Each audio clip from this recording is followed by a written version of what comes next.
On behalf of the Pacific Northwest Railroad Archive, the Northern Pacific Historical Association, and virtual rail fan, Chehalis, Washington, welcome to tonight's event. A couple of quick housekeeping items. Please keep your mic on mute. Please use our chat. We can chat all we want and submit your questions. We will do some questions and answers at the end of tonight's program. In yesteryear, railroads provided dining facilities for their workers, passengers, and the public at locations where train crews congregated and where passengers boarded. These restaurants were colloquially known as beaneries. They were open 24/7 at strategically vital locations for food before, during, and after shifts on the railroad.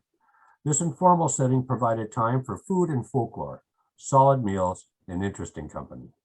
In an informal setting, our ancestors ate, talked, swapped tales, lamented the past, and looked forward to the future. Welcome, everybody, to our 21st century beanery. Using the magic of science, we are traveling back in time tonight to the middle of the 20th century, where railroaders' tales of yesteryear are swapped about at our virtual lunch counter. Tonight, we have as our special guest, Jack Christensen, retired Northern Pacific and Burlington Northern engineer. John Henry Jack Christensen, seen on the left here, an Auburn, Washington native, was born June 16th, 1926. His father was a boomer machinist who'd come to the Northern Pacific at Auburn from the Great Northern at Whitefish, Montana. Jack's father was blacklisted by the GN in Whitefish, resulting from the 1922 shopman strike. The NP considered his father's skills superior to his prior problems. Jack's career began as an engine wiper, a laborer, on June 27, 1942. His youthful start was due to the shortage of able workers due to World War II. Over the next 2 years, young Jack worked as a supply boy, crew caller, fire cleaner, and hostler helper at Auburn. Because of the severe shortage of workers, Jack hired on as a fireman on November 1st, 1944, even though he was waiting for call-up in the Army Air Force. Shortly thereafter, Jack was called up to the Army Air Force on December 1st, 1944. Jack returned to engine service after his time in the military and attended the University of Washington by day while switching for the NP at night.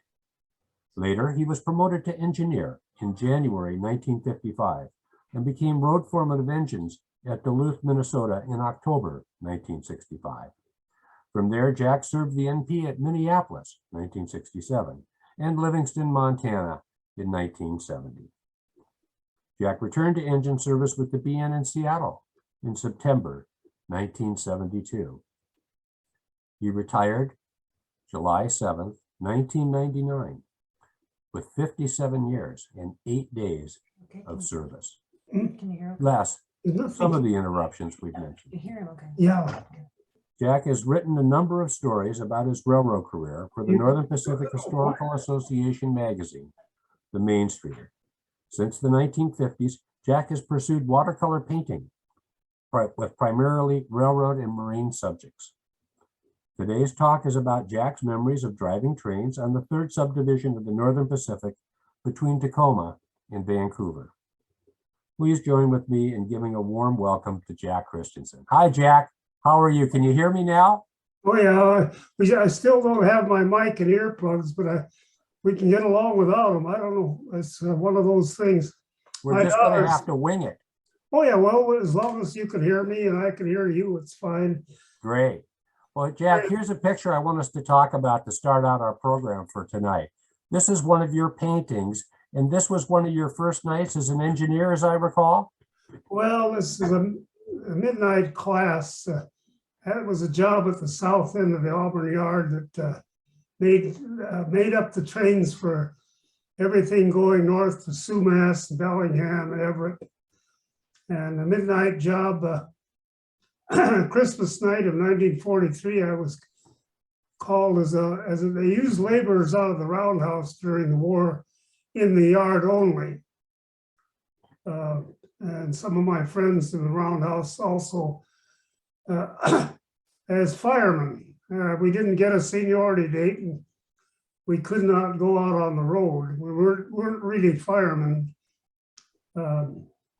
This one night, was Christmas night, and the engineer had too much Christmas cheer, I guess. And he needed somebody to run the engine for an hour. I didn't even know the signals. I had to go stand behind him, and he taught me the 4 signals, all we needed to know. And I remember running the engine for about an hour that Christmas night. And we went to Beans and switched and didn't say anything. I guess I did all right. So I had my first experience as an engineer at the age of 17, but it didn't count. I know. So Jack, before we get going too far, I just want to take a minute for people that may not be familiar with the area. And I just want to share a couple of slides, and then we're going to look at some more of your paintings. Here, for example, is the Centralia to Naperville portion of the Seattle to Portland 3rd subdivision. So I just wanted people to kind of see this geographically will generally be the area that we're going to be talking about today. And I wanted to kind of give people some background there. And then here is a timetable from 1942. And we've got a number of interesting things on here, Jack. We've got, for example, where all the water stops were for you during the steam era, right? That's correct. Yeah. And we've got some other trains on here. We've got 401 and 402, which was the night NP passenger train. And you were able to hold that train sometimes, weren't you? Well, we worked, I worked as a fireman, I worked the midnight Northern Pacific train. That was 401 and 2. And the Great Northern had a train, and the Union Pacific had a train. 458 was the Union Pacific. 408 was our premier train, the day train. And I think 562 was the Great Northern. And right, and it's interesting, Jack, because when we look at this timetable, that we can see that the Great Northern train back then was still using the true prairie line from Tacoma to Tenino. And the 422 used the American Lakes line. And Jack, wasn't that the train that went out to Aberdeen and Hoquiam? Yeah, that was really a nice train. We had 2 crews, Monday, Wednesday, Friday, Tuesday, Thursday, Saturday. They didn't run Sunday. He went down and back in one day. So he had 2 days, 130-mile pay. It was all daylight work. It took a lot of seniority to work, and I was able to hold it for a short time in the late 50s. Because being from the Seattle Auburn area, you guys didn't work as much south of Tacoma because of the division of the miles. How did that division work? Because you didn't work down here that much as a result of it, right? Well, the line to Portland, the through trains that ran Seattle to Portland and Seattle out to Hoquiam, the Seattle district was Seattle North with all the branch lines, a line over to Yakima. And the Tacoma district was Tacoma South with the branch lines to out to Raymond on South Bend, Hoquiam, Oak Cliffs, Yakima branch. Seniority districts are very territorial. So the trains that ran through, they had to divide the miles proportionally.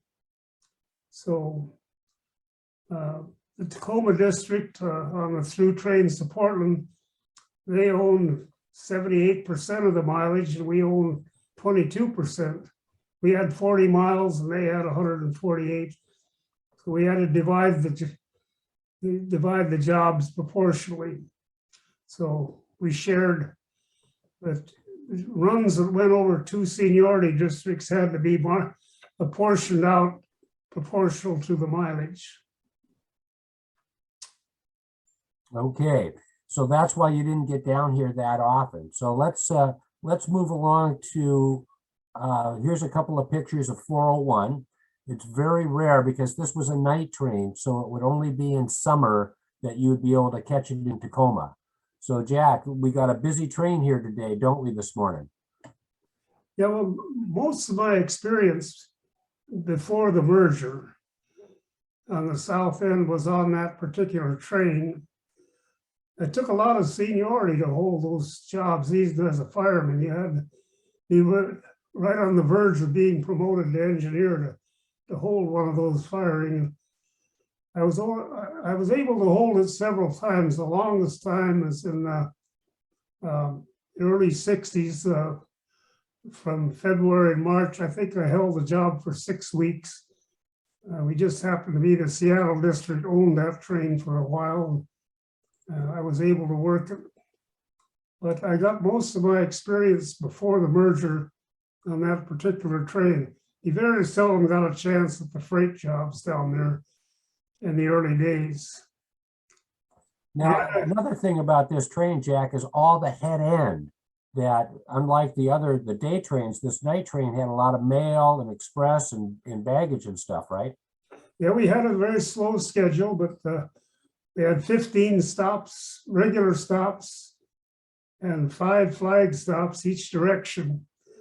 And a 6-7 hour running time seemed pretty slow, but you had to run those locomotives as fast as you could to stay on time. For instance, we were allowed 20 minutes at Centralia for baggage and mail. And I can remember being an hour loading fish in a express refrigerator. So you'd come in on time and leave 40 minutes late. And of course, during the Warriors, this was a regular thing. And even afterwards, there was a lot of what we would call head-end traffic, baggage, express, even fruit and fish.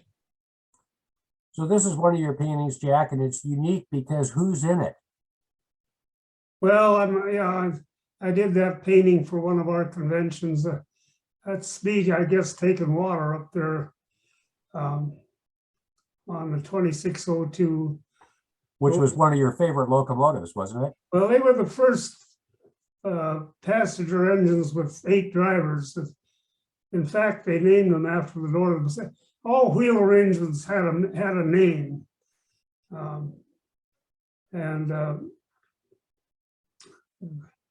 That wheel arrangement was named the Northern after the Northern Pacific. And it was introduced in 1926, the same year I was born. They built 11 of these, and other railroads followed suit right away. It became very popular, and they were especially good because they could use them on either passenger or freight. They had, they were fast, and they still had a great pulling power. But you needed to make sure that they were full of water, right? Because they didn't have the biggest tenders in the world. Our first order of 12 engines, 1926, had 15,000 gallon tanks. And with a heavy train, it was a pretty close call to get to Centralia for water. That was the halfway point between Seattle and Portland. And you didn't want to run out of water on a steam engine. So we would make sure at Seattle when you went on duty that the boiler was as full as you dare make it. Right at the top of the water glass, and you'd go back and make sure the tender was completely full with no room for any more water. And once in a while, you'd have to go back before you got to Centralia. There was water in a place called Cairo, just about 20 miles north of Centralia. It was our last chance. You'd have to go back and let the spout hook down into the water and tell the engineer how much you had. We never did have to cut and run for water, but it was you had to be careful because there were a limited number of water stops. There was water at Tacoma, but it wasn't on the main line, and you couldn't go into the roundhouse with a passenger train. So can you explain the braking system that you used to be able to get this locomotive to be able to stop at the exact right point for it to be able to take water? Well, what made the job so difficult was the number of stops going from speed down to the spot, you had to spot the baggage car at a general location at every station. And of course, at Centralia, you had to stop the engine precisely at the water spout. And the air brake work was, there's a lot of air brake work and it had to be done right. And it's kind of stressful. I think that's why some of us, if you did a good job as a fireman, the engineer generally got you to run the engine part-time, and because firing an oil burner was easy. You get the atomizer set for, and the dampers, all you had was a single lever to increase the oil flow when you needed more steam. And it was a pretty nice job. And the engineers would watch us over there, and they did. If they thought we could do the job, we got to run the engine part of the time. And believe me, it was required a lot more precision air brake work than they had on a freight train. So, and there was a way that you firemen could kind of charm your way with the engineers to let you drive the train once in a while. How'd you do that? Well, I got to run the engine, and even for people from the Tacoma district, we didn't always have one from our seniority district because the unions never agreed on when to equalize the miles. So sometimes a Seattle engineer would work with a Tacoma fireman and vice versa. I got experience with both from a Seattle engineer at first and later on some of the Tacoma men. But yeah, it was give you a lot of experience in handling braking because of the number of stops.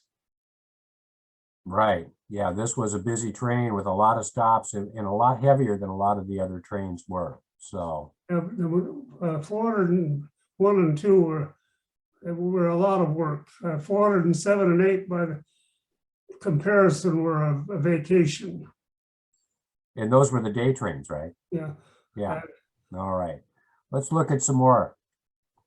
Here's now what's going on here, Jack?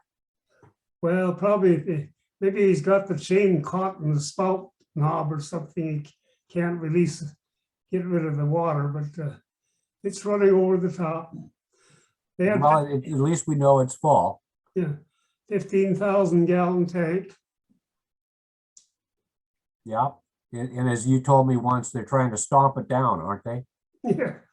Well, yeah, they probably takes a little kidding about that, but you wanted to get that tank full though, because with a heavy train, you needed that to make Seattle too. He's headed north there.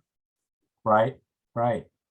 There are very few places you could take water on the way back. Once you got, say there was nothing at Tacoma, there was water at Auburn on the main line, but you don't want to make it an unscheduled stop to get water. Right. Okay, moving along. Yeah. Here we've got one, Jack. Now this is 400 a day, of course, it's a day job. This is Biz Quali. Track in front here on the right is the line of the American Lake line. That's where Amtrak is running now. And right up that track about a mile is where they had the big wreck 6 years ago. So right. You can see Puget Sound in the background. Amtrak no longer has a scenic waterfront view from Tacoma anymore. Yeah, a couple other things to point out about this photograph is we can see Highway 99 in the background, and we can see that this is a steam train, but it's pulling a consist of low-E schemed passenger cars. So. Yeah. Right.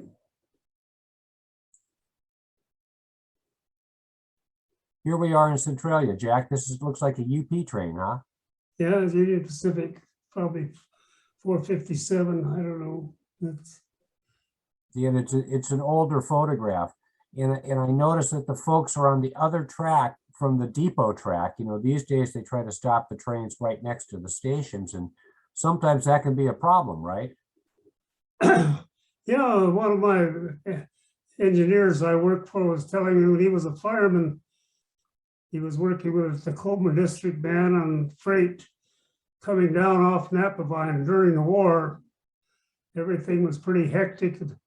a little bit misty coming through Chehalis Junction, suddenly realized 402 was standing at the depot, and baggage carts on their track, and passengers and train crew and porters. The fireman was running in, and he says, "What do we do? What do we do?" The engineer says, "Well, you can't stop, just blow the whistle and keep going." Everybody had to scatter. Nobody was hurt. Ordinarily, I suppose it'd be an investigation, but it was wartime, and it was just another incident. But that was always a hazard, coming between a passenger train and depot. Even now, there is no signal protection. You have to keep the passenger train schedule in mind and avoid coming around the corner and finding them working a train in front of you. Because back then there were no radios and no way of really knowing exactly where these people were. Yeah, well, and a lot of times the radios between the railroads were not competitive. Even post-merger, I remember coming into Castle Rock one time and forgotten completely about the Great Northern Morning Train headed north. And fortunately, we met them out of town. They already left, but if we'd have been 5 minutes earlier, I would have been fired, I think. There's no indication of it. You had to keep it in mind. Oh, absolutely. Yeah. Don't come between a passenger train and the depot. Yeah. Well, in these days, they've got a best practice where they move the train over to the depot, unlike what they're doing here in this. I'm going to call Ken Iverson and ask him if the dispatchers try to put Amtrak next to the depot when they can, because now it's all CTC and they can use either track, so they can put Amtrak next to the depot anytime they want. That's right, because this was all train order territory and then 251 territory. How late was that? That was... Well, what we had before CTC, of course, you run on the right-hand track, current of traffic. You have to have a train order to run against the current of traffic, of course. And you're governed by what we call double track rules. That was the case, of course. That line was double track all the way when I started. It was double tracked in 1914, finally. Something like that. Yeah, I saw Gary nod his head, so that's a good sign. And then after you came back to the BN, then you got to drive some Amtrak trains for a while, right? Yeah. I was able to hold Amtrak for some time, both south and east in the 80s, until they took over in 87. Oh, when they came up with their own seniority roster? Pardon? With they had their own roster of everybody went to work for Amtrak then? Well, I could have. I just didn't like the looks of things. We had a year to make up our mind. We could come back to work after a year. And my wife says, "Well, you'll have to agonize twice if you go to Amtrak." So I agonized once and stayed with the freight end of it. And I think it was the right thing to do. Ah, that sounds great. Yeah. So, morning train here, and this is a Walt Ainsworth photograph at Centralia in 1987, as it says. Chehalis, Jack. We're working our way south. Well, here's Chehalis. The depot. A couple of things that are interesting about this photograph, of course, is right where that train order signal is, up on the side of the building there, is where now we have the virtual railfan cameras. And so people can watch trains going by at this location all the time. Yeah. So looks like we've got I think this says 1912. And so they've got quite a crowd here. Yeah. All right. And here we have another picture from the Chehalis area. This is of the McKinley Stump. This again is from the Walt Ainsworth collection. And apparently President McKinley was supposed to use it, but it ended up being used by President Roosevelt. And then we've got the Union Station here for Chehalis in the background. but you didn't really work a lot of freight down on that end of the railroad until after you came back on the BN, right, Jack? I guess, yeah. Oh, okay. But after you came back to the BN, you'd run down here both with Amtrak and with freights on a pretty regular basis, right? Yeah, I think so, yeah. Yeah, okay, all right. And here we have another freight picture, and we think that this is this the local, do you think, Jack? Well, I'm just looking at it, I don't know, I bet that's going to Raymond on the South Bend branch. I got a hunch. I could be wrong though. Because the junction for that would be just a little bit south of here at Chehalis Junction. Right, yeah. Yeah. And then the Watchman Tower, which we thought was an interesting element of this picture. How long do you remember that being around? Well, it seems like it was always there that he controlled the crossing gates in Chehalis. He had to watch for trains and put the gates down, apparently. That's the only function that I know And now I know there's a proposal out there to convert some of this area into a park that could be used for, community purposes and for people that want to watch trains. So it'll be interesting to see how that property gets repurposed in the future.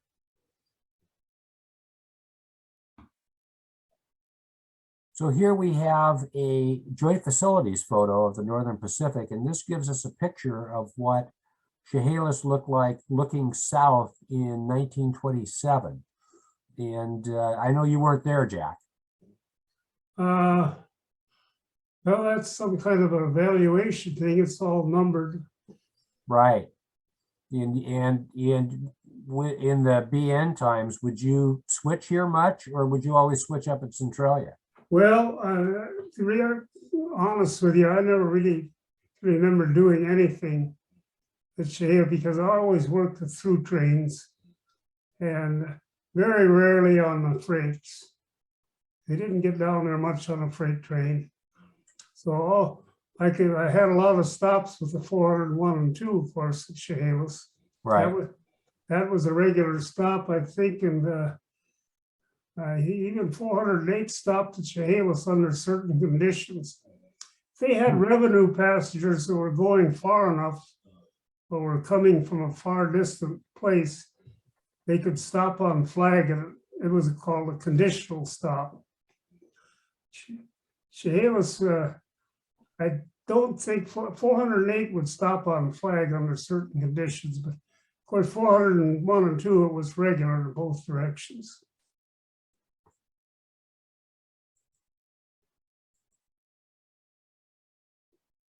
You hear me? Yeah. I was just checking something, and I'm just moving forward. Yeah, I'm there for you, Jack. Don't worry. Well, I've finally figured out how to get my earpieces working here. No, now how did you do that? Well, I get a lot better reception now. Oh, good. Well, yeah, everybody is rejoicing. That's great news. So we're going to keep going in our presentation. Whoop. And my screen just froze. Isn't that great? So, well, Jack, tell us some more stories quick while I'm trying to figure out why this thing isn't working. What was it? Something not working, you say? Yeah, my screen is frozen up for a second. So just while I'm getting my screen to work, why don't you tell me a story? There we go. Hey, I got the screen to work. Tell me about these locomotives. Well, I don't know. This is post-merger, of course. Got a couple of Alco 636s on the point there. The SP&S bought some of those. They bought also 4-axle Alcos, 424s, 425s. Those 636s were equal to our SD45s, and I think probably even a little more muscle. They certainly could handle the tonnage. I see they got an EMD covered wagon there, but we did get those after the merger, and they on the south end. I like to run them, those Alcos. They're very reliable. This, of They course, really pulled, didn't they? No, yes, they did. Here, that track in the foreground there is where the Milwaukee came onto the, what's now the BN. And that track they also used to get to the South Bend branch, because the first 12 miles from Chehalis Junction to Dryad Junction, they shared with the Northern Pacific. And from Dryad Junction, they had their own line to South Bend. But that was where the Milwaukee entered the BN track. And of course, after the merger, they obtained trackage rights to run trains all the way to Portland. Right. So yeah, I remember you like these out because you like them a little better than the SD45s, right? Well, the SD45s, they had kind of a, I know the engineers liked them. One guy on the St. Paul division, he called them the Cadillac of locomotives, but they had a 20-cylinder engine, and they were constantly troubled with crankshafts breaking. They were a troublesome engine. Then we got the SD40, which is kind of like our steam engine, the W3s. They were the workhorse of the railroad. I think of all the freight engines I operated, I think the SD40 was all in all the best, most reliable. We had a lot of them too. Yeah, and used them everywhere. And so you mainly were out on the main line. You didn't do a lot of local stuff then. Well, most of the work of the South End, no, we Tacoma, Centralia, Longview Junction have main points of working on the South End. Now, didn't you mention to me that the Northern Pacific liked having oil-fired steam locomotives out here? Well, I don't think if Portland had an ordinance against it. I know that we did not run any coal to Portland that I know of. And I have a list of the mics of like the W3s, which is our workhorse engine. They were quite a number of them. We had 135 of those things, 130s. And of all those engines, there was about 16 of them of those 136 were oil burners. And I've got a list of them, and I can remember the engine numbers. Quite a few of them were at Tacoma. Everything out of Tacoma that I ever saw that ran south of Tacoma was an oil burner. We had a couple of, the only coal burners were the little passenger engines we had to go from Tacoma to East Auburn and back. That picture of Max King and I, that was one of the few coal burners. They were strictly for the passenger connections going north.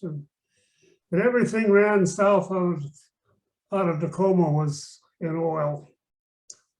Even stuff that went out to Raymond and stuff that went out to Aberdeen and Hoquiam. Well, that I don't know, but you look at the pictures. I think they were. I really never studied Jimmy Frederick's pictures that close, but they could have used coal out anywhere as long as they weren't going to Portland. There may have been coal burners out of Tacoma, but we never saw very many of them. So did you start out when you first started then, were you hand firing locomotives? How was that? Did you hand fire locomotives? The 2194, the Q4s, they were hand fired, yeah. Okay. So that kept you in shape, I bet. Well, they weren't that much work, when you're only 18 or 20 years old. The helpers out of Auburn were the Q4s, they were hand fired. From Auburn to Leicester was 43 miles, an hour and 15 minutes, and 4 tons of rosin coal. We'll have to, one of our next get-togethers, we'll have to take a trip over Stampede Pass. This is kind of out of the scope of our inquiry, but I wrote articles on the Main Streeter about firing hand-fired engines. Did you? Yeah. So tell me more. Well, like I say, East Auburn to Leicester was an hour and 15 minutes, and then they put a mountain helper crew with a W3, a bike engine. So we only went to Leicester. During the war, number 2 had several sections, sometimes as high as 6. They almost always took helpers. We'd go up to Leicester, turn the engine, and wait till all the helpers were there and couple them up and deadhead back to Auburn. Everybody but one engine would run, the front engine handled the air and stayed awake till the rest of us slept. But that was a regular thing. And we'd use W3s as helpers. But that's kind of far away from Chehalis, isn't it? No, I know. So here, now we're getting a little bit back into that neck of the woods, and we've got, what train is this, Jack, and where are we? Well, this is obviously, this looks like 408 at Napavine, am I right? Yeah, I think that's a pretty darn good guess, Jack. Yeah. Yeah. So the day train, and there's a little bit of head end stuff on here, but not like the head end stuff that we saw on your night trains. That's right. Yeah. Okay. We're going to take a couple more pictures. This is 1945 and a Jim Frederickson photo from our collection. And here we've got looking south at Napavine. And the interesting thing here, of course, is the letter B, just to the right of the telephone pole. It looks like we've got a mixed train at the depot stopped in this photograph. Right. So just kind of an interesting thing there. And then we're going to jump ahead to another picture. Here's another joint facilities photo of Napavine, and we can see a number of different things here, Jack. There's a siding here, right? Well, the track in the foreground is the what we call the westward siding. It's northbound, actually. And there's some industrial spurs off of the westward siding. And then to the right of that, it's the northbound main and westward main, and far track is the south or eastward. See, south was east and north was west in those days, because leaving Seattle, the trains going south could turn at Auburn and go east. So they were designated timetable eastward and timetable westward, even though they were going south and north. Then they reversed it during the merger, after the merger. So now south is, southbound is, well, they're even numbered, you know, so technically southbound is westward and northbound is eastward, so. So back in back before it was CTC, Jack, you'd have to get out of the way because somebody another train wanted to get past you. Didn't you how did you guys get out of the way? Well, we backed across because like at figure 6, you guys would have backed across that? Yeah, the Northern Pacific did not like what we call facing point switch, where you line it and head across. They like to have the switch points trailing, what we call trailing point crossover. You could see one up there just beyond the depot where those cars run siding. Just right. to the left of that floor, there's a crossover from one main to the other. And what they would do is back across, and then they could, the front of the train would be some distance down the other track, and they'd put a flagman out there, line the switches, and if nobody showed up on the other track, you could back across, let a following train go by. Sometimes the dispatcher would put out a message to allow so-and-so to pass you. But the conductors are very reluctant to do that. But they don't always get that message. If you had to clear a passenger train, of course, they got too close, you'd have to back across it. You were required, you had a message when you got a double track clearance headed south from Tacoma, you pick it up at McCarver Street, we'd get a clearance number to Centralia and maybe a handful of train orders, slow orders or whatnot, and a message, clear first-class trains on time. So it was up to the engineer and conductor to see to it that they cleared the first-class trains. Yes, but here we have a siding, so you could, in this case, you could pull out onto that siding to get out of the way too. Yeah, if you had a siding that would hold you, of course, you had the option to head in on the siding. Yeah, But he might instruct you to clear them at a certain point where there was no siding too, but there'd be crossovers to back across. And the crossovers were indicated also in the timetable. right. Yeah, we looked at that timetable a little bit earlier today. Yeah. So now here's an interesting painting of yours, Jack.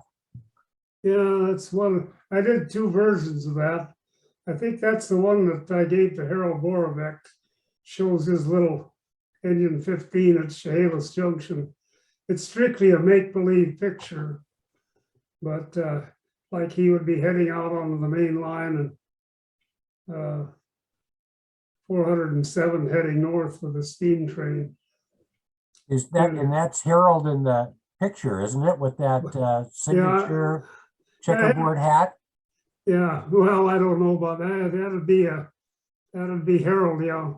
Wow. I had a good photograph of that place. The milepost was right where it is between. There was a Y there actually. That's Chehalis Junction. Right. The milepost 59. See, Chehalis, I think is milepost 60, 62. I don't know. Anyway, yeah, that's just about a mile from Chehalis. And it just shows, it's, as I say, it's a fictional situation, but I did that for the convention several years ago. The NP convention that was in Chehalis. Right. Well, Right. Yeah, we actually were up in Olympia, but theoretically it wasn't Centralia or Chehalis that year, yeah. Okay, I've got another picture, I think, from the same convention coming up next. Yeah, there's a picture of a rear end helper on Napa Vine. Signal on the right is at stop.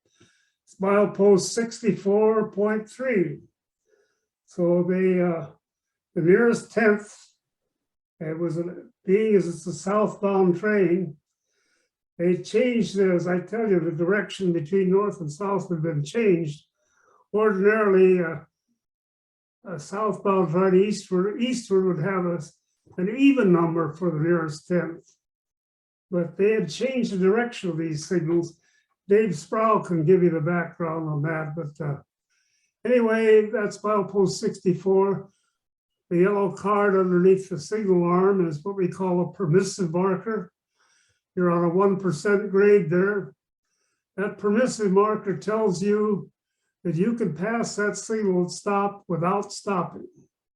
Otherwise, red signal, you gotta stop and go. The idea was if you stop the train, you might not be able to get it started. In other words, you'd be lugging a heavy, any place you had a hard pull, they would put a permissive marker. We call them tonnage board, that little yellow card with a black border. Right. That helper's on the rear end.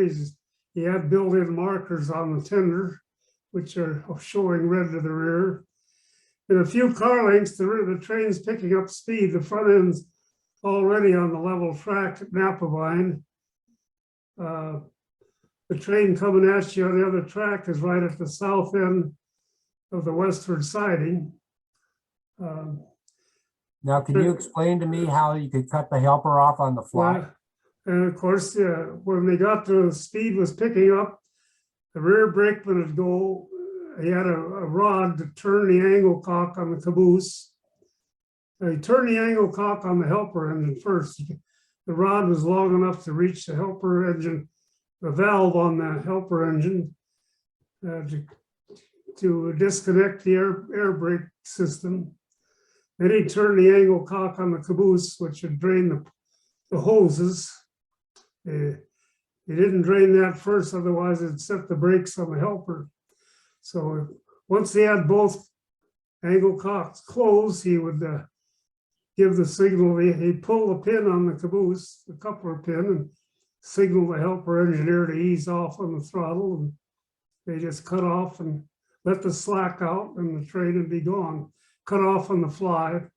The helper would either go to Napa Vine for orders or drop back to Centralia, depending on what they've been instructed to do. So is the Napa Vine Hill, Jack, is that tougher southbound or northbound? Well, southbound was just a hair over 1% in some places. Northbound, it was 0.9. It was very short, but pretty easy going north through Winlock. It was like between Winlock and Eveline is that northbound grade, isn't it? Yeah, Yeah. that was not quite as steep, but a very short stretch of steep track.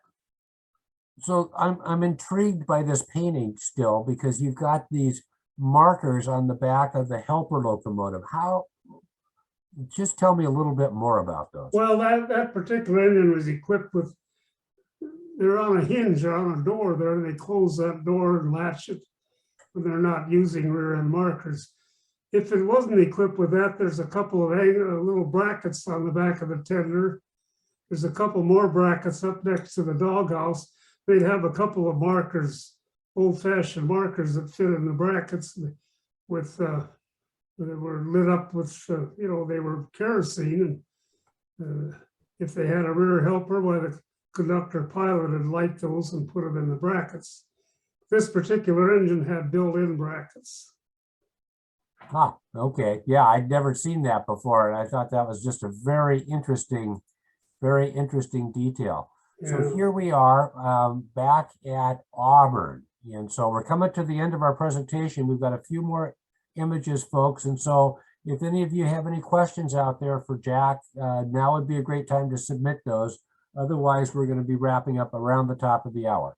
So tell us about this painting of yours, Oh, Jack. this is kind of a fictional thing. It's eastbound train. It probably should have a helper on it, but it could be a single Malley for Yakima.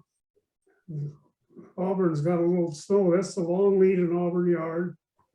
Head brakeman's walking up to line the switch. You can see a switch engine in the distance working on the short lead. Tracks 1 through 8 were on the short lead, and 8 through 17 the long lead.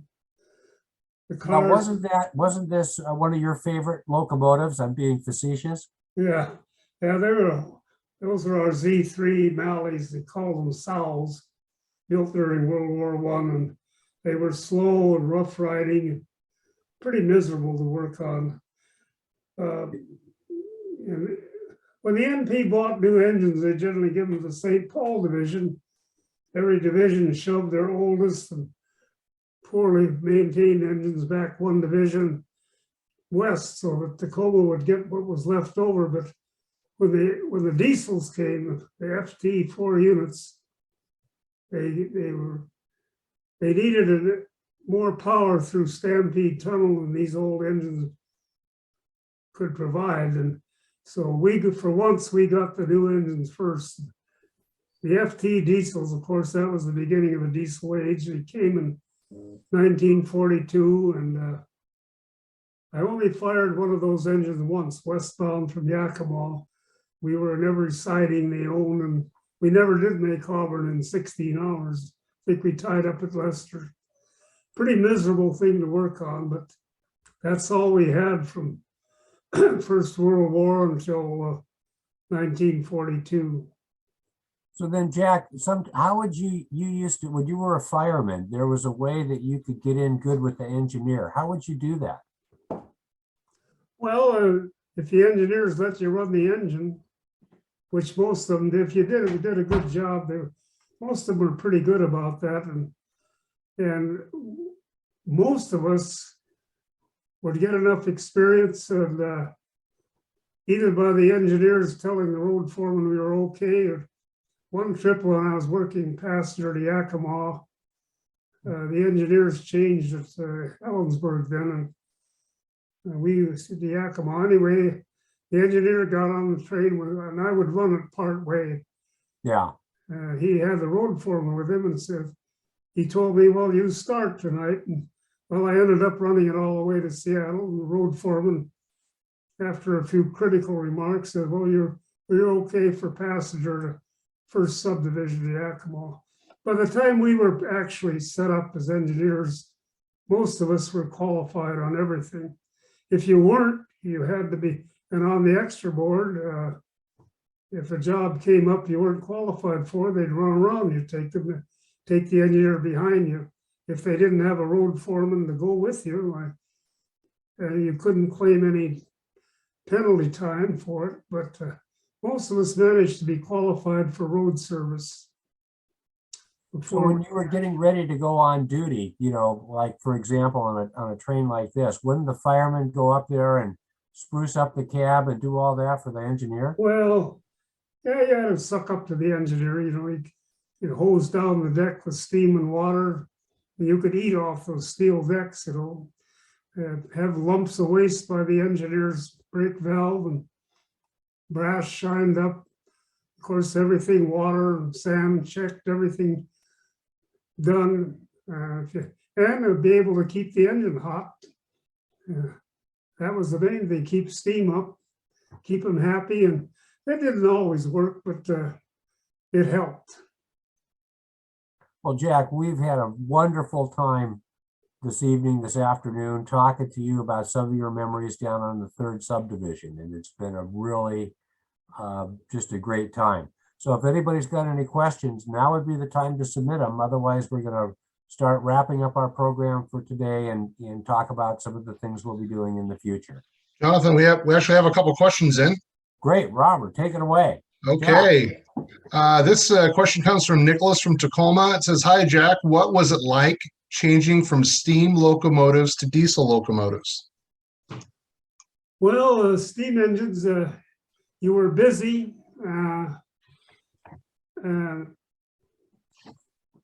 And the diesels, when they first came, of course, they had their problems. And in some ways, the steam engine, in a way, was quieter. And when we first got the freight diesels, of course, they had alarm systems. There were several things that happened on a diesel. The ground relay, an overload, trip the ground relay alarm and ring. If you were in 5 or 6 throttle, the engines would stop. If you were in other throttle position, they just go to idle.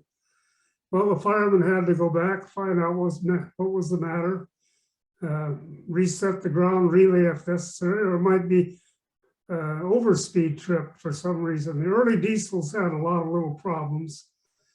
And in the 60s, we got we went from the FTs to the 3s and 6s and 7s and the F9s. They had less trouble, but they still had problems. You had to go back, and going up the mountain and on the throttle is in run 8 on an F9, the decibel level was enormous. And we didn't have any earplugs. I'm sure the tinnitus that bothers me to this day, I got it going back on those engines. So they used to call it feather bedding, but there was aspects to being a fireman on a diesel were not so hot. But on the other hand, it was a pretty easy job most of the time. And of course, most engineers let the fireman run the engine half of the time. Well, why not? You know, why have the stress of managing slack and tonnage and rules when you could go over there and eat your lunch and watch the other guy do it? But steam engine, you were both busy. Ordinarily on a steam engine, the fireman watched the water level. Hey, Jack, what about the time when you were firing that steam engine and you looked over and the engineer was gone? Well, that was, yeah, that was Ed Walters. He was a crackerjack engineer. He used to handle VIP trains for the company. We were on night crew 5 from Tacoma to Seattle, chugging along up toward Auburn. No engineer over there. I looked over and reflecting in the headlight glow, he was hanging on to the grab iron, looking down at the running gear over the cylinders. Hadn't said anything to me. But like I say, to get back on a steam engine, yeah, the firemen, most of the time, the firemen handled the water if possible. With a lot of the W3s had what they call a coffin feed pump, and that was put on the engineer's side. So the engineer, beside his other duties, had to watch the water level. And on the A engines, our 2600 support and 401 and 2 had the exhaust steam injector, which worked off back pressure, which was dependent on the setting of the reverse lever. So the engineer controlled that. You had a back pressure gauge along with your other air gauges. So you had to work the, as we use the phrase, work the water from the engineer's seat. So that was an extra duty, which made it nice, a nice job for the fireman on an oil burner. He didn't even have to monitor the water level. Now the Timken had, the 2626 had injectors, of course, the fireman handled the water on that. Wherever they had 2 injectors, generally the fireman handled the water if he was capable. And water level was very important. I don't know how many of your people understand, and some of you guys probably know more about these than I do, but you had to keep the water level high enough to clear the crown sheet, the top level of the firebox, to keep it cool from melting. You had to keep it low enough so it didn't get up through the throttle. And it's only about 24 inches between the top of the crown sheet and the throttle valve. So it was about the water glasses that we had were about a foot long, and they were mounted right in the middle of that space. And you had engineers that liked high water and engineers that liked low water. It was important to monitor that water level. So, And they would tell you, then I want the water level lower, I want the water level higher. yeah. Yeah. Well, the same thing. In the same way of firing a steam engine, of course, the hand fired was a lot of work, but most of the engines fired pretty well. Then they're pretty easy to do. Now, when the grade area went up from 43 square feet in the pre-World War I to 70 square feet. For instance, the Class W engines, the early Ws were 43 square feet of grade area. W3s jumped to 70 square feet and a much bigger boiler with the same length of locomotive. They tried them without stokers, and they ended up having 2 firemen and finally, eventually equipping them all with mechanical stokers or oil burners. So, but steam engines were labor intensive, but it was still fun, and it's certainly less damage to your ears. Interesting. Robert, more questions. Yeah. So Jack, the next question comes from Joseph from Nevada. It says, Jack, if you could still run trains today, would you do it? Yeah, I wish I could do working right now. I worked, we maxed out the pension at 70. I quit at 73. I was handling distributed power trains over the hill to Ellensburg. You'd pull in the inner bay yard and some switch engine guy would say, retire, retire. In other words, I was number 1 for 2 years, and everybody wants that job, I guess. But yeah, I missed it a lot. I missed the action, and I think a lot of us, we had a 70-year retirement for a while. Unions got it. Reagan did away with it. I don't know what you think about Reagan, but I give him credit for that, if nothing else. They got rid of mandatory retirement. But we had a lot of men that were forced out at 70, and they didn't, one of them I'm sure led to early death, but they were not happy because there's something about it. I say in the little book that I've got out, truth to tell, there's nothing like it in the world. Nothing. That's awesome, Jack. I'd do it I'd pay I'm surprised they paid us at all, even didn't ask us to pay them. Jack, we have another question. This question's from Nate Shedd, lives north of Seattle. That says, hello, Jack. My question is, what do you think when seeing rail lines that you operated on being gone or abandoned in the modern era of railroading? Well, Gary Tarbox and I, we had what they call the NP bikers. We rode a lot over these lines, you know, like Snohomish to Arlington, and well, up north almost to Lake McMurray, then Blacktop. And I tell people, you know, I used to fire engines over this. I think it's kind of sad in a way. Our north end had some wonderful jobs, the 675 to Sumas. I look at the trestle down at Bellevue. They're still trying to get that upgraded for bicycles. But it is kind of sad that I think we've got a car culture, a rubber tire culture now. And it's really sad that these branch lines are gone. And I, for one, I'm really happy to have lived when I did, because I think it's really sad that these lines are gone. And it's fortunate that short lines have taken over in many cases. But for that matter, I guess I'm glad I'm done with in that respect. But I think it's a sad thing. And I think it's really bad that after all, they've got a 4-to-1 advantage moving freight over the rubber tires. It's really kind of sad that we've torn up so much track, and some of it's being restored, and I think more will be restored in the future. Okay, thank you.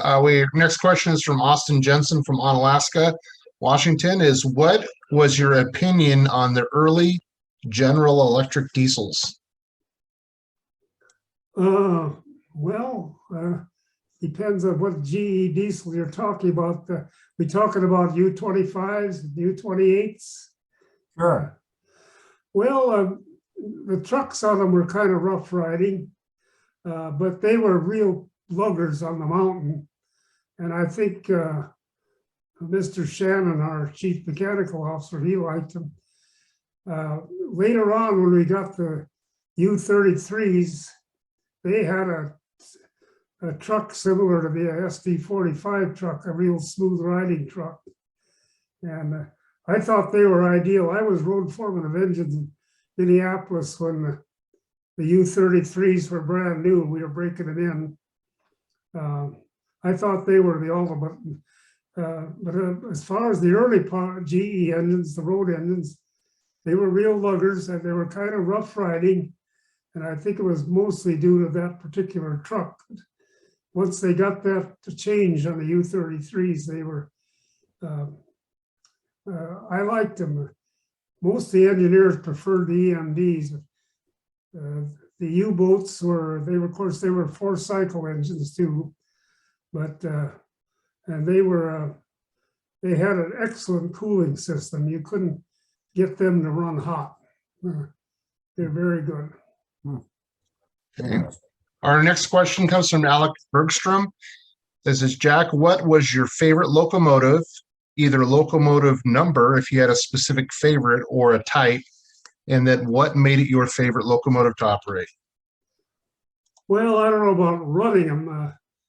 Firing them, of course, the 2194 was, I made my first trip as a fireman on number 2's helper with, and it was a good steamer. It was a 1910 Pacific, good steamer. I got to run it on the connection for Max King. He would run it when we didn't have any passengers, or when we had passengers, he'd run it. When we dead-headed out to East Auburn, pickup number 5, I could run it, and he'd run it when we had passengers. It was pretty smart on his part. But outside of that, all in all, it's steam or diesel. I don't know, these modern ones with a desktop, they're wonderful engines, these 944s. Of course, you got television monitors and everything, and super engines. I don't know, but as far as I mentioned once before, we really like the SD40s as far as the diesels are concerned, freight train. As far as Amtrak is concerned, the four-axle, with the 200s and 300s. What were they? I can't think of. F40s, I think. F40, yeah, FP40s. They were a wonderful engine to ride. Very, I think, a lot better than the engines Amtrak's using now. But those particular ones stick in my mind as being very pleasant. I was able to hold passenger during the 80s until Amtrak took over. Those FP40s were wonderful engines, very comfortable. Okay, next up we have a question from Trent Stetz. It says, Jack, your watercolor paintings are excellent. How do you get the great pipe and valve and gear detail in the paintings of the steam locomotives? Well, in a wall chart, of course, if the radius rod is down in the lower level of, if you're familiar with wall chart gear, it's got a link, curved link. And the radius rod, when it's the middle of that link at the fulcrum, there's no travel at all. When it's down in the lower level, it's in forward motion. And when it's up in the upper quadrant, you're in rear motion. The reason they did that, if some of the linkage should fail, it'd drop when you're running it. Ordinarily, it'd be, when you're going really fast, it'd be going forward. So all it would do would put you in a lower gear. It wouldn't put you in reverse if the link broke. The reverse was upper, and you have to understand gear. Baker valve gear was a bell crank leverage. That's a little more complicated. Stevenson valve gear was in between, of course, wasn't even visible. But yeah, it helps. There's a lot of great artists out there, a lot better than I am, but I think I know what I'm painting a little better because, you know, I know what it was all about. I do a lot of painting for Foss Maritime. They have a calendar contest every year. I've been entering it since 1985.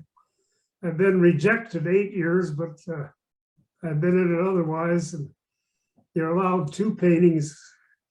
Only once or only twice they've taken both paintings, but I've been in their calendar about 28 or 9 times. And so I've done a lot of studying of tugboats, I believe me.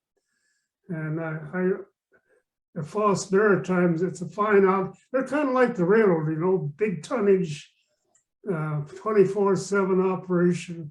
They're worldwide, not just continent-wide. A big muscle-bound outfit, you know, heavy hitters. And I imagine I'd be very happy to be very proud to be a part of Foss Maritime if I was so inclined. But kind of like the railroad, you know, a lot of action.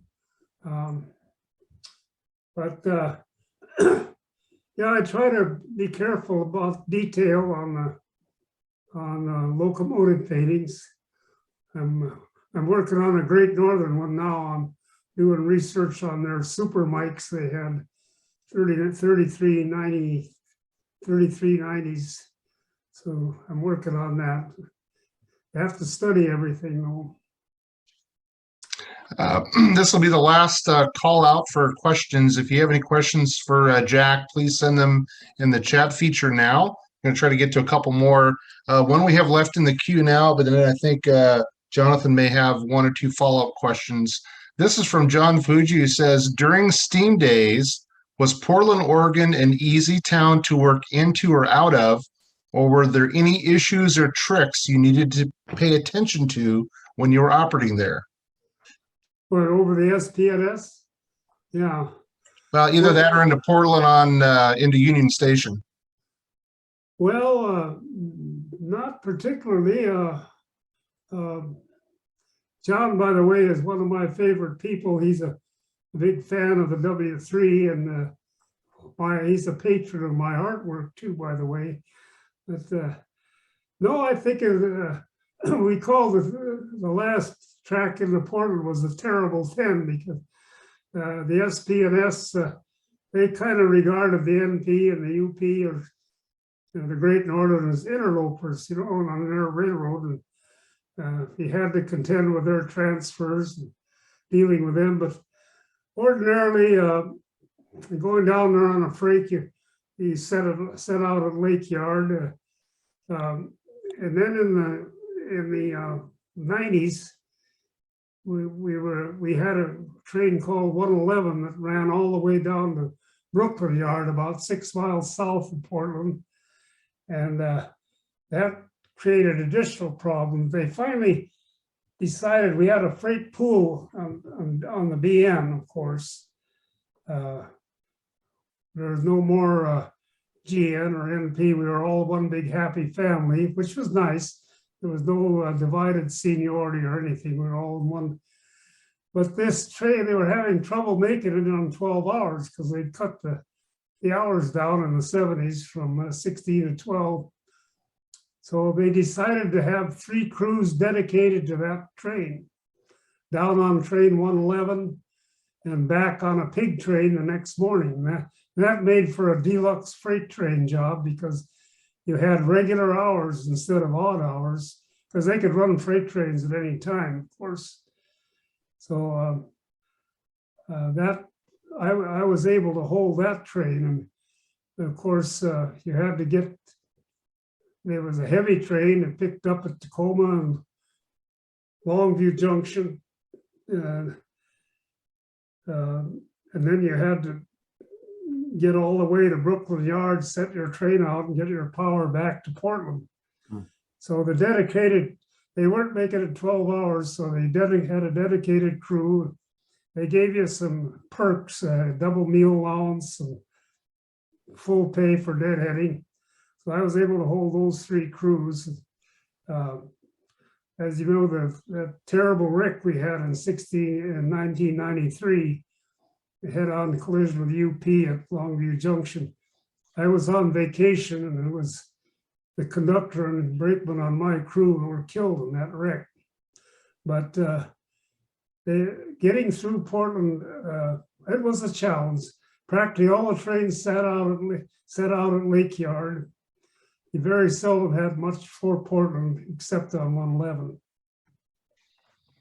Okay, our next question comes from Bill Keebler, who says, who was your favorite engineer to work or to fire for, and why? Oh boy, there's such a list. Paul Roselle was my mentor. He took me on, when I made student trips, I went with him. I was able to fire, he got me started on train 402. When he decided to let me run the engine, he'd say, well, it's a dirty trick to play on the passengers, but come over here and take over in your usual incompetent manner. But his idea of a joke. But there was a guy named Ed Hurley who died kind of young. I don't think he ever collected pension, but I fired for him up north on the Everett turn, and he taught me to brake on Maltby, how to do something that was illegal, brake on the humps. It's kind of complicated to explain.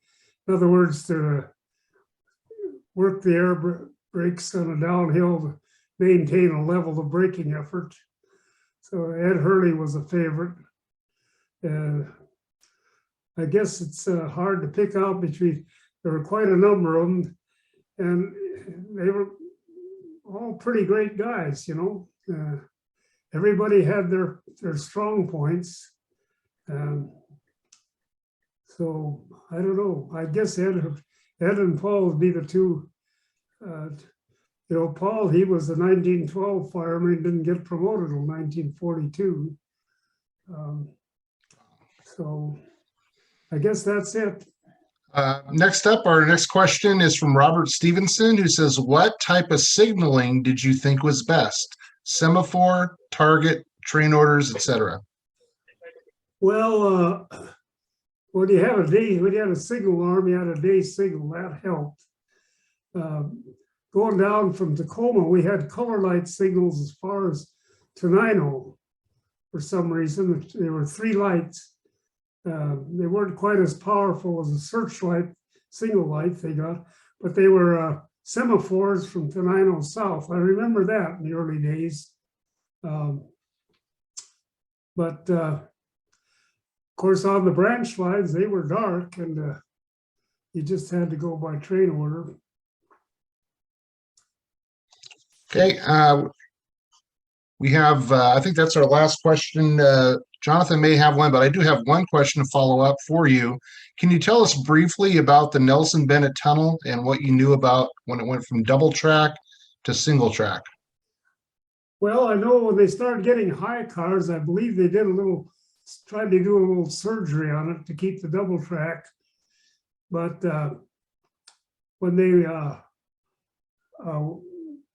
now they didn't go to centralized traffic control till after I came back from Montana in 1972. But apparently the high car thing was still a problem. So when they went to centralized traffic control, they just made the Nelson Bennett Tunnel a single track to take advantage of the arc of the masonry in the tunnel, so they could run the high cars through there. And I guess it's not much of a problem. Sometimes you had to wait your turn there. And I guess it's still in effect today. Okay, that is all of our questions we have in the queue. I'll turn it back over to Jonathan. Thank you. Jack, the last question I've got for you is, what's the painting behind you? Well, I just brought that upstairs. That's an old acrylic, one of the few acrylic. It's kind of not exactly fictional. It's a couple standing at the depot in Acme, which is just north of Wickersham on the line to Sumas.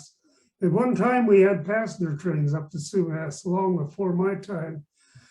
But the picture depicts a Class W 1500 taking water. There was water at Acme. So the brakeman's up there taking water and the fireman's poking out the pan. And I don't know if it's the old Class W, I don't know if it's got a stoker or not, probably hand fired. The W's were built in 1905 and 6, Mikado style. They were one of the best engines we had. I know it's out of the area, Jack, but could you, before we go, could you just tell us the story about the hand firing incident up to Sumas? Well, remember you had that guy that just said the firemen were just slacking off? Well, Max King has got the story. I'm not sure if it wasn't in the main street or called the Fireman's Friend. And John Fuji, I think, has the original manuscript, which I gave to him because he was a W3 fan. When the W3s first came, they didn't have a stoker. They had a number 5 scoop. And the earlier W's were 43-foot grade areas, and the W3 had a 70-foot grade area with a bigger boiler, same length locomotive, same driver size and everything. But the management thought that they didn't need a stoker.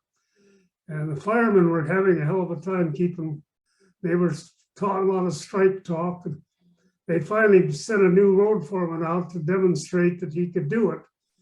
And the engine, it was on the Sumas run up to Sumas, 139 miles. And, they've been having failures because of the firemen, and they were finally decided to put 2 firemen on. I know that much is true, that they did try 2 firemen. But according to the story, this road foreman was going to prove that he was in top physical condition. Max King was the fireman for a crabby old engineer. Max was just an extra man, but this crabby engineer, they were going to have a demonstration, little extra tonnage. And so this engineer, this official, he was going to be the fireman. So they start out and he's doing his work, and pretty soon he's getting a little bit tired, and Max was going to get to take water at Woodinville, and all the engineers said, "No, you're not going to do that work. He's the fireman, let him do it." Every time Max would try to help, the old engineer would, he finally told Max, says, "Are you a friend of this guy? Let him stew in his own juice. He's challenges." Well, it turned out that they got as far as Segrewoli, and the arrogant official was just washed. He was completely washed out. He was unable to even go to take water. They needed to take water and clean it. And so he let Max take over. And of course, he was still fresh. He'd been sitting on the fireman's seat box all night. So when the road foreman reported the master mechanic, he says, you got to have stokers on those engines. Now, this may be a fictional tale, I don't know, but I know that the W3s were, I think by the end of the 1920s, the coal burners were equipped with duplex stokers. And of course, there's 16 of them were in oil. And it makes for a good story anyway. Oh, it sure does, Jack. But you know what? I would just have to tell you, this whole get together has made for a good story. And I hope that you've had as much fun as everybody else has here. Could I ask you to come back and we do this again sometime? Well, I won't dare, like Eric Hoffer, the longshoreman philosopher that was so popular back in the 80s, says a lot of the things I did when I was young, maybe I didn't, but I thought I did. But I try not to be too fictional. Yeah, there's enough out there. One thing about the railroad, you really don't have to make anything up. It happened. Oh, sure. Oh, sure. Well, thank you, Jack. I've just got a few slides to wrap up our presentation for tonight, folks, so bear with me for a second. First, I wanted to make sure that we gave credit to Jack and to Robert and Gary. You know, Gary has been here the whole time. Gary, you know, put this PowerPoint presentation together and has spent endless hours with Jack and I working on this presentation. And of course, Robert, who's just been instrumental in this project. Thank you to all of you for your participation in tonight's event. We also want to thank our sponsoring organizations. We can see those on the screen: Pacific PNRA, NPRHA, the Virtual Rail Fan Groups, and of course, For Culture, our cultural funding agency for King County. And as I've said, thank you very much for attending. And if you've got any questions or comments or concern, or please, if you're interested, if you wanted to give us some feedback and comments, your feedback and comments are welcome at info@pnraarchive.org. And on that happy note, I'm going to say thank you to our guest, Jack Christensen, to Robert for his help, and for everybody that took time out of their schedule to attend this event. I hope that you've enjoyed it, and we look forward to seeing you at a future event. Good night, everyone. Good night.